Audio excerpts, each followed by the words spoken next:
अबू बकर जैसे लोग मौजूद हैं जो ईद के दिन भी मेहनत मजदूरी करते हैं सिर्फ इसलिए कि उनके बच्चे 2 वक्त का खाना खा सकें। इसी तरह मेहनत मजदूरी करके बच्चों का पेट पालते हैं, अपना भी पालते हैं, वरना कोई छुट्टी नहीं होती है, न जुम्मा ना हफ्ता ना इतवार कोई छुट्टी नहीं होती है। सुबह निकलते हैं 9 बजे, रात 10-11 बजे घर जाता हूँ, लेकिन बस कभी कोई दिहाड़ अच्छी लग जाए, कभी नॉर्मल लग जाए, कभी लगती ही नहीं है। बस इसी तरह निज़ाम चल रहा है।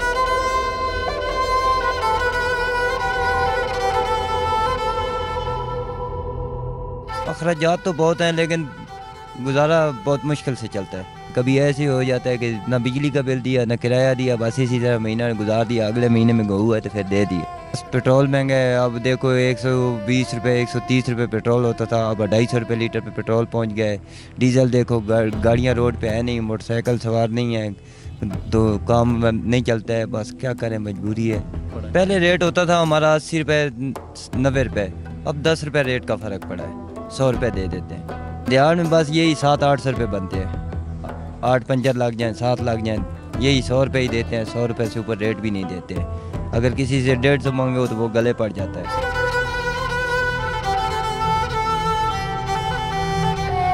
बहुत ज़्यादा महंगाई हो गई है, अब तो निज़ाम चलना ही बस मुश्किल हो गया। बस ये अल्लाह पाक की ज़ात ही है जो निज़ाम चला रही, चाहे PTI की हो, चाहे नून की हो, चाहे किसी भी की हो। लेकिन मैं तो कहता हूँ कोई हुक्मरान अल्लाह पाक ऐसा भेजे कि जो इस गरीबों के बारे में सोचे और इस मुल्क के बारे में सोचे।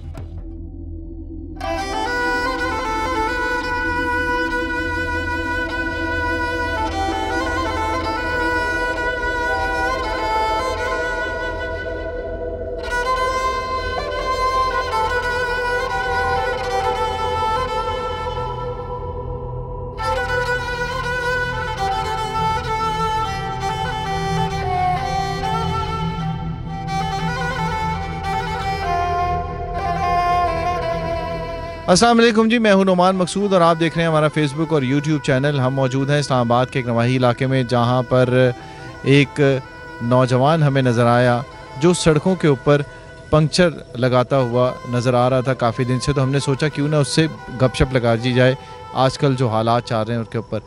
आप देख रहे होंगे कि अब ईद की आमद है और लोग ईद की तैयारियां कर रहे हैं और बहुत सारे लोगों ने शॉपिंग्स भी कर ली हैं, कुर्बानी की भी तैयारियां हो रही हैं।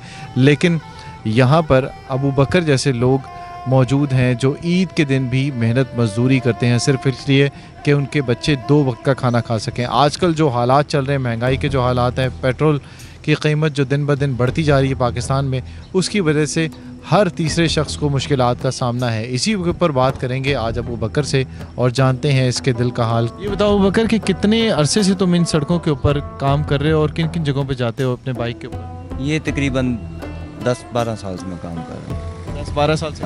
हाँ जी। और जो तुम्हारा घर है, कितने बच्चे हैं, किस तरह की रिहाइश है और कैसा गुजर बसर है?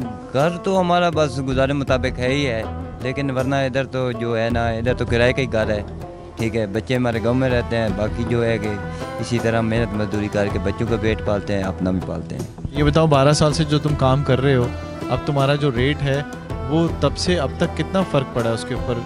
जो लोगों को तुम आराम देते हो और जो लोग सड़कों के ऊपर खड़े होते हैं बेचारे, जो तुम्हारी तरह के मोटरसाइकिल सवार होते हैं, उनके बाइक पंचर होते हैं, उनके पंचर लगाते हो, तो कितना अरसा हो गया और क्या रेट तुम्हारा होता था और अब कितना फ़र्क पड़ा? पहले रेट होता था हमारा 80 रुपये 90 रुपये, अब 10 रुपये रेट का फ़र्क पड़ा है, 100 रुपये दे देते हैं। तो अखराजात कितने आते हैं? अखराजात तो बहुत हैं, लेकिन गुजारा बहुत मुश्किल से चलता है।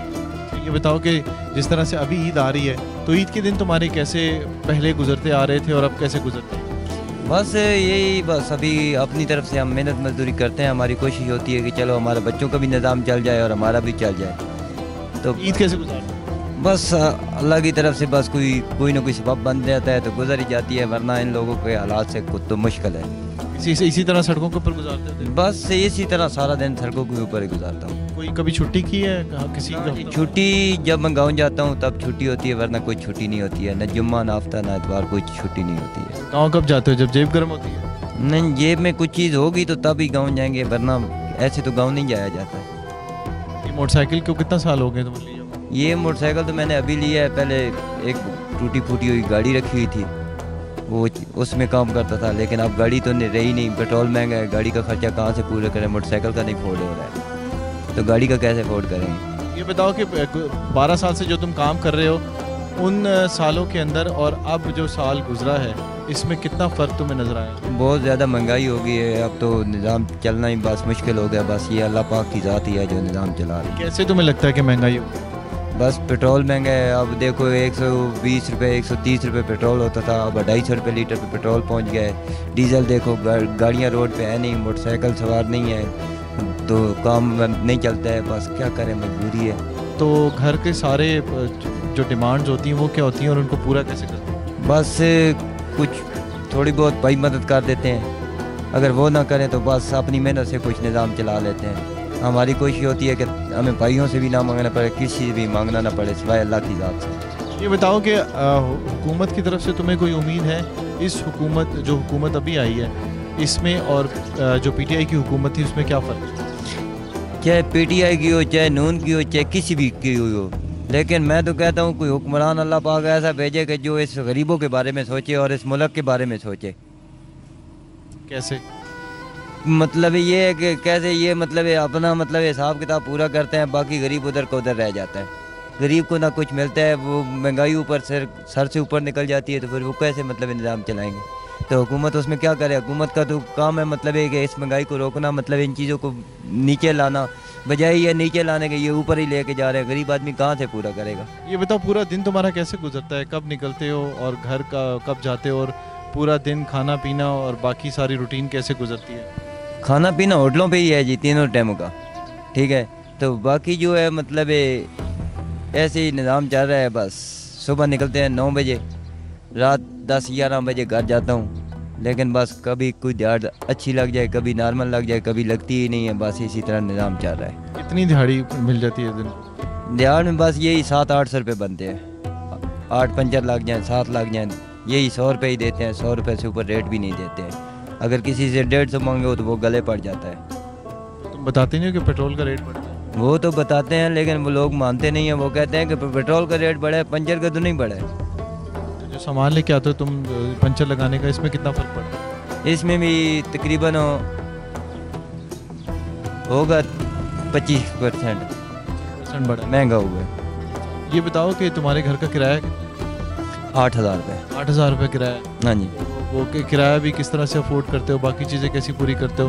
कभी ऐसा होता है कि बिजली का बिल जमा कराया तो किराया रह जाए, किराया जमा कराया तो बाकी खर्च? ज़ाहिर है ऐसे भी हो जाता है, कभी कभी ऐसे भी हो जाता है। कभी ऐसे हो जाता है कि ना बिजली का बिल दिया ना किराया दिया, बस इसी तरह महीना गुजार दिया, अगले महीने में गहू है तो फिर दे दिए। इसी तरह भी होता है। ज़्यादातर लोग, अबू बकर ये खुद कहता है कि अबू बकर पंचर वाला के नाम से ये यहाँ पर मशहूर है इस्लामाबाद के अंदर। जिस जगह भी किसी को ज़रूरत पड़ती है तो फ़ोन कॉल करके या फिर आते जाते अबू बकर की मदद लेते हैं। और ये तो सबकी मदद करता है, लेकिन इसकी मदद करने के लिए अभी तक कोई नहीं है। लेकिन ये कहता है कि खुददारी जो है वो बहुत बड़ी चीज़ है।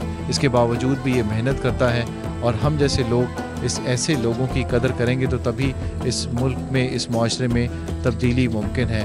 ये अबू बकर का ये कहना है कि हुकूमत कोई भी हो, लेकिन इन जैसे लोगों का ख्याल करने वाला कोई ना कोई होना चाहिए, क्योंकि जो हुकूमत आती है उससे इनको यही उम्मीदें होती हैं कि जो निचला तबका है उसको कोई ना कोई फ़र्क पड़े, जो सड़कों के ऊपर लोग काम कर रहे हैं, मेहनत मजदूरी कर रहे हैं, उनकी ज़िंदगी अच्छी गुजर सके और हमारी तरह वो भी ईद अच्छे तरीके से गुजार सकें। वीडियो आपको कैसी लगी इससे मुतालिक हमें आगाह ज़रूर कीजिएगा। चैनल को हमारे आपने सब्सक्राइब करना है, फेसबुक पे हमें फॉलो करना है। अगली वीडियो तक हमें दीजिए इजाज़त। अल्लाह ने के बाद।